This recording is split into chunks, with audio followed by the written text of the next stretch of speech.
Muy buenos días, esta es la clase número 37 de la asignatura de Anatomía para International Biological College (IBC). En esta ocasión, el tema que vamos a desarrollar será los exámenes de laboratorio y el sistema circulatorio. Bueno, creo que en este punto entendemos más o menos en qué se basa el sistema circulatorio.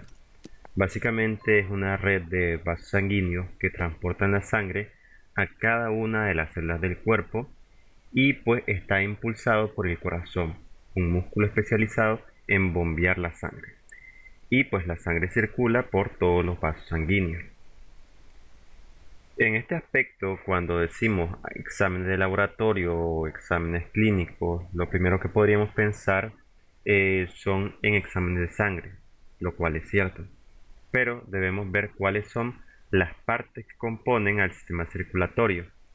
Una ya decíamos que era la sangre, que contiene miles de células y se encarga del transporte de sustancias.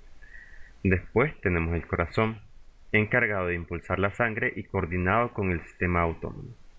Y por último tenemos los vasos sanguíneos, por los cuales transita la sangre. Esta última se divide en tres tipos, los cuales son las arterias, las venas y los capilares. Entonces, aquí tenemos tres componentes básicos: la sangre, el corazón y los vasos sanguíneos. Para cada uno de estos elementos se tiene un grupo de exámenes que pues se va a realizar en dependencia de la hipótesis diagnóstica del médico y también de las necesidades de cada paciente. Entonces, tenemos los exámenes de sangre, los exámenes del corazón y los exámenes vasculares. Hoy vamos a empezar primeramente con los exámenes de sangre y después vamos a abarcar en posteriores clases lo que es examen del corazón y los exámenes vasculares. Entre estos exámenes tenemos la BHC o biometría hemática completa. Esto es el examen de sangre general que se utiliza pues muy frecuentemente. También lo que viene siendo el perfil bioquímico, el perfil de hierro, el perfil lipídico y también las pruebas de coagulación sanguínea. Por cierto, el perfil bioquímico también es conocido como química sanguínea. Ahora, es cierto que hay otros exámenes de sangre, pero estos son pruebas más específicas para otros sistemas y condiciones. Por el momento nos vamos a enfocar en estas, que son pues de mayor importancia en el sistema circulatorio y son los exámenes también más frecuentes. Primero veamos la BHC. Esta es la biometría hemática completa. Es un examen de rutina, pero tal vez uno de los más importantes, ya que nos ayuda a evaluar y mandar pruebas más específicas a las condiciones del paciente. La BHC es una prueba que mide la composición de la sangre, es decir, todo lo que es el grupo sanguíneo, glóbulos rojos, glóbulos blancos y también plaquetas, entre otras cosas. Esta prueba se puede mandar si hay una sospecha de anemia, si se presenta fatiga, debilidad y moretones. Nos ayuda a dar seguimiento a algunas enfermedades, así como también dar seguimiento a ciertos tratamientos o incluso la quimioterapia, la cual por lo general afecta a la composición de la sangre. Por ejemplo, en base a los síntomas, si se presenta fatiga o debilidad, es decir, astenia, el paciente puede presentar una disminución de los glóbulos rojos por falta de oxigenación de los tejidos. Por otro lado, la fiebre es un indicador de infección. Si se presenta fiebre con una sintomatología propia de una infección, entonces los glóbulos blancos podrían verse aumentados. También se hace una biometría hemática para pues, el seguimiento de ciertas enfermedades, como había dicho. Además de esto, se hace otras pruebas en conjunto y pues es necesario en condiciones como la trombosis. Y si decimos del seguimiento de la quimioterapia, pues lo de siempre. La quimioterapia, al ser un procedimiento que elimina tanto células cancerosas como células normales, puede ser un riesgo, por lo cual se evalúa la sangre por el riesgo de una pancitopenia u otra condición que corresponda en la disminución de las células sanguíneas. Pero bien, veamos cuáles son los parámetros que mide la biometría hemática completa. Primero tenemos a los eritrocitos. Estos son los glóbulos rojos.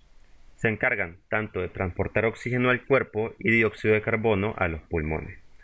Cuando hay una baja cantidad de glóbulos rojos es un indicador de anemia. Los eritrocitos son alrededor de 4.2 a 5.4 millones de células por microlitro en mujeres y de 4.7 a 6.1 millones de células por microlitro en hombres. Después tenemos a los leucocitos. Estos son parte de lo que viene siendo el sistema inmunológico, el sistema inmunitario, y pues van a ayudar a combatir las enfermedades. Cuando se encuentran altos, quiere decir que hay una inflamación o pues una infección. Cuando estos están bajos, entonces quiere decir que el cuerpo es más propenso a una infección. Los niveles de los leucocitos oscilan entre unos 4,5 a unas 10.000 células por microlitro cuadrado. En algunos casos, cuando decimos que están bajas las defensas, muchas veces estamos tratando con personas que tienen un problema con el sistema inmunitario, es decir, son considerados como pacientes inmunodeprimidos. Esto ocurre en los extremos de la vida, por lo general, en personas bastante ancianas o también recién nacidos que no tienen sus defensas bien desarrolladas o han disminuido. Otra condición en la que pues, puede verse comprometido el sistema inmunológico, o sea que las defensas están bajas, es en pacientes que tienen problemas con el VIH.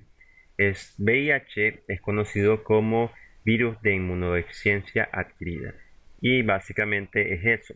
Son pacientes que están en un estado de inmunosupresión o inmunodeprimido. Después tenemos la hemoglobina. Esta es la proteína que mantiene el oxígeno en la sangre. Su valor en mujeres es de alrededor de 12.1 a 15.000.1 gramos por decilitro y en hombres es de 13.8 a 17.2 gramos por decilitro. Por último, tendríamos a las plaquetas. Estos van a jugar un papel importante en lo que viene siendo la coagulación sanguínea. Es decir, si ocurre un corte, ocurre un sangrado, estos actúan para evitar una hemorragia. Su valor oscila entre unos 150 a 400.000 unidades por microlitro cuadrado. Otros parámetros que mide la biometría hemática completa son el hematócrito, que mide el valor de la sangre que tiene pues todo el cuerpo, el volumen corpuscular correspondiente al tamaño promedio de los glóbulos rojos, la hemoglobina globular media, que mide cuánta hemoglobina hay en los glóbulos rojos, y también la actitud de distribución eritrocitaria o de células rojas, la cual determina cuánta variación existe entre el tamaño que tienen los glóbulos rojos, es decir, entre uno y otro.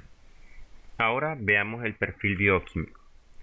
El perfil bioquímico es un tipo de análisis sanguíneo donde no se miden los niveles de las células sanguíneas, sino de sustancias químicas que fluyen por la sangre. Este se realiza cuando hay indicios de alguna enfermedad metabólica, ósea, renal o hepática, ya que permite tener una visión general del funcionamiento de muchos aspectos del organismo. El perfil bioquímico, a través de una muestra sanguínea, mide alrededor de 16 parámetros que entregan información sobre cada uno de los órganos.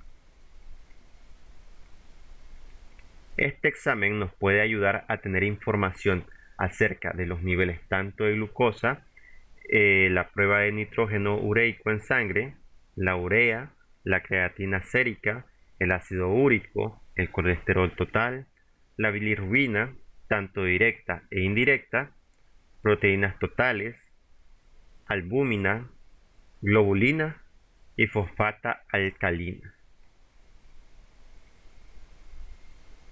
La glucosa o prueba de glicemia es un análisis donde se mide el nivel de azúcar que existe en la sangre.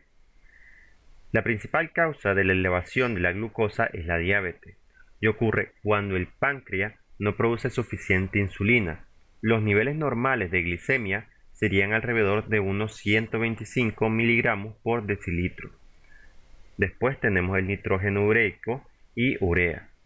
Este es un compuesto que contiene nitrógeno, producto final del metabolismo de las proteínas del organismo, y es eliminado por la orina. Si bien sus niveles se ven afectados por distintas razones, la principal utilidad de esta medición es para evaluar el funcionamiento renal de los riñones. Un valor elevado se puede dar cuando hay una alteración de las funciones renales, pero también cuando hay un consumo excesivo de proteínas y carnes rojas. Por otro lado, los niveles pueden estar disminuidos en presencia de una falta de funcionamiento del hígado o una malnutrición. En todo caso, los niveles normales del nitrógeno ureico son alrededor de unos 6 a 24 miligramos por decilitro. Después tenemos el colesterol total. Este es un lípido fundamental para el organismo, ya que va a permitir la formación de la membrana de la célula, así como también la síntesis de hormonas. Los niveles pueden aumentar debido a la ingesta elevada de alimentos grasos. Su determinación a través del perfil bioquímico es fundamental para la estimación del riesgo cardiovascular, ya que esto nos da un primer indicador a que se vaya a formar un ateroma, es decir, una placa de grasa en las arterias. Por otro lado, los niveles pueden disminuir en casos de malnutrición o enfermedad hepática.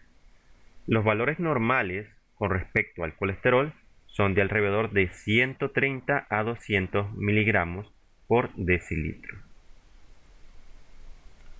Ahora proseguimos con el ácido úrico. Este es un compuesto que se forma a partir del metabolismo de las purinas. Por lo tanto, los niveles de ácido úrico se verán alterados frente a trastornos en la producción o la eliminación de este. De esta forma, sus valores aumentan en caso en que haya una ingesta elevada de alimentos ricos en purina, como por ejemplo carnes rojas o legumbres. Un valor elevado puede conllevar al desarrollo de gota o pues de cálculos renales. Y por otro lado, una disminución de este puede conllevar a enfermedades hepáticas. Los niveles de ácido úrico oscilan entre 3.5 a 7.2. Continuamos con las proteínas totales, o también llamadas proteínas en plasma. Esta es una prueba bioquímica que se utiliza para medir lo que viene siendo la proteína total en el plasma o suero. La proteína en plasma está compuesta por lo que viene siendo la albúmina y también la globulina. La albúmina ayuda a evitar que la sangre salga de los vasos sanguíneos y también ayuda a mover las hormonas, así como medicamentos, vitaminas y otras sustancias importantes en todo el cuerpo. Y pues la albúmina se produce en el hígado. Las globulinas son las que ayudan a combatir las infecciones y a mover los nutrientes en todo el cuerpo. Algunas globulinas son producidas por el hígado, otras son producidas por el sistema inmunitario. Los rangos normales son alrededor de 6.0 a 8.3 gramos por decilitro.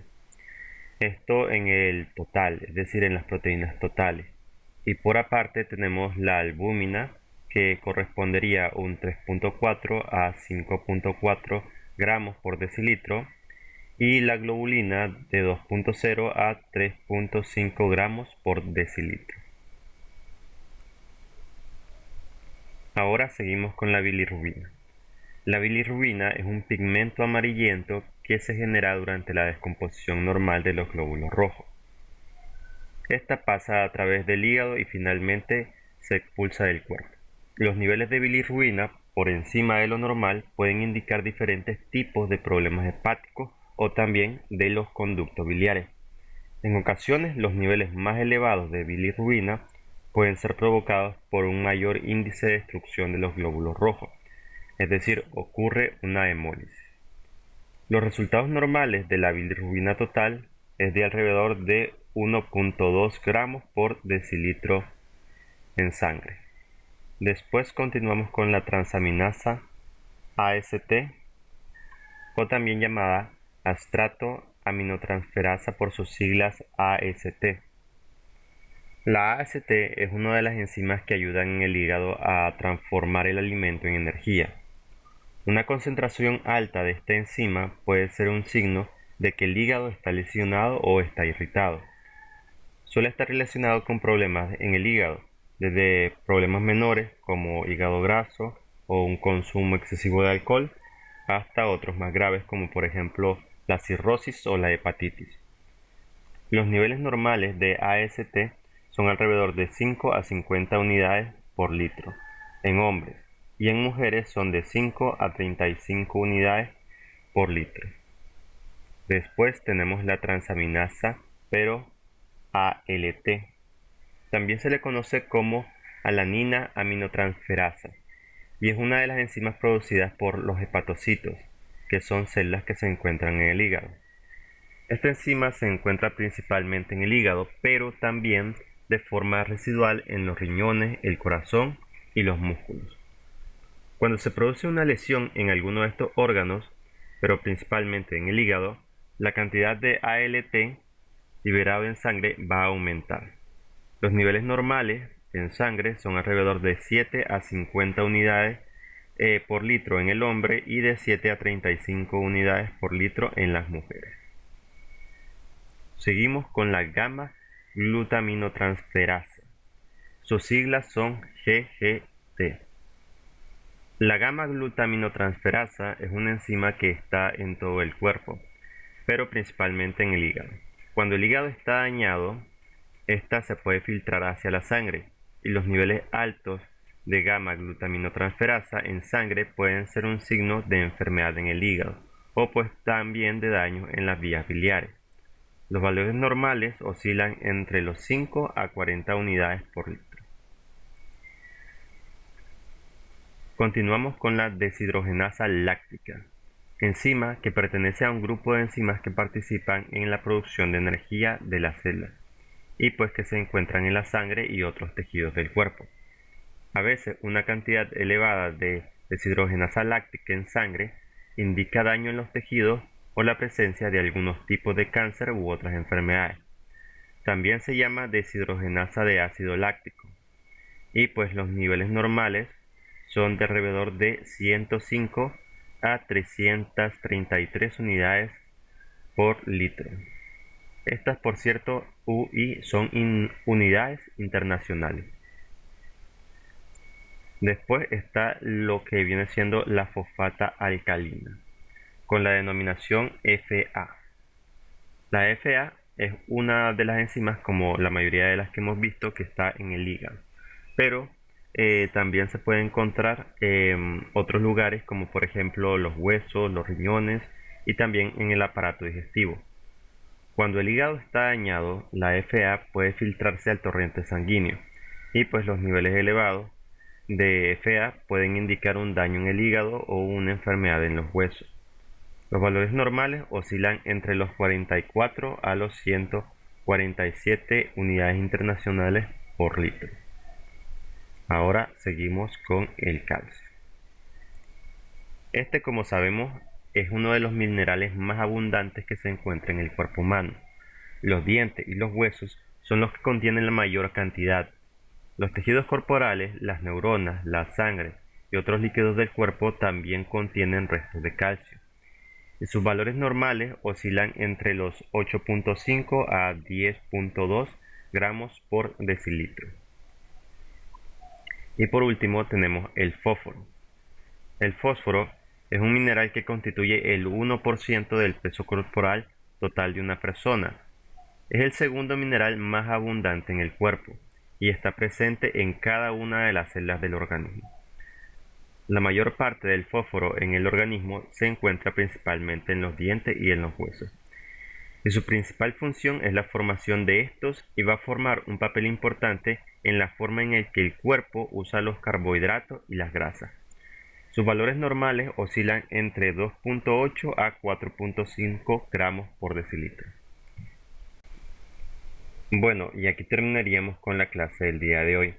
Más adelante vamos a continuar viendo los demás exámenes de laboratorio, pero para no alargarlo demasiado lo vamos a dejar hasta acá.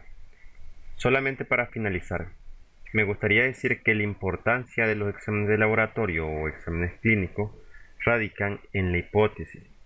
Es decir, se manda un examen para poder conocer a más profundidad el estado del paciente. Y sé que suena algo obvio, pero al conocer esto podemos destacar algunas afecciones o en su defecto podemos intuir otras, pues una condición puede conllevar a que se presente otra a futuro, por lo cual no solo puede ayudar al médico a diagnosticar y tratar, sino también a prevenir una posible enfermedad, reduciendo lo que son los factores de riesgo en el paciente.